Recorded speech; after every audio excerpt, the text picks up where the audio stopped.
آپ کا میزبان عدنان گوری نظر ڈالتے ہیں شہر قائد کی خبروں پر۔ Jamiat Ulema Islam Pakistan Muhammad Khan Sherani group deputy general secretary Hafiz Ahmed علی صاحب، یوتھ ونگ کراچی کے صدر رانا محمد صابر صاحب کی جانب سے اور کارکنان ذمہ کی جانب سے اہل اسلام اہل وطن کو دل کی گہرائیوں سے عید الفطر بہت بہت مبارک ہو۔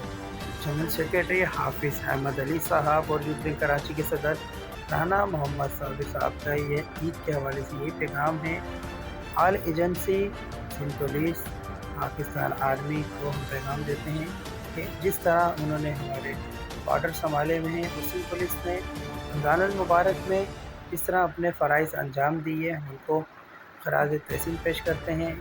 سندھ پولیس عوام کے محافظ ہے، عوام کی خدمت کرتی ہے اور اپنے فرائض سر انجام دے رہی ہے، جس طرح رمضانوں میں دیے اور عید پہ بھی اپنی ڈیوٹیاں دے رہی ہیں، کیونکہ عید صرف عام آدمی کی نہیں ہے، لوگوں کو ایجنسی کی بھی ہے۔ وہ اپنے ملک کے اپنے عوام کے لیے عوامی خدمت میں ڈیوٹی پہ لگے ہوئے ہیں، تو ہم خراج تحسین پیش کرتے ہیں اپنی اور اپنی جماعت کی جانب سے۔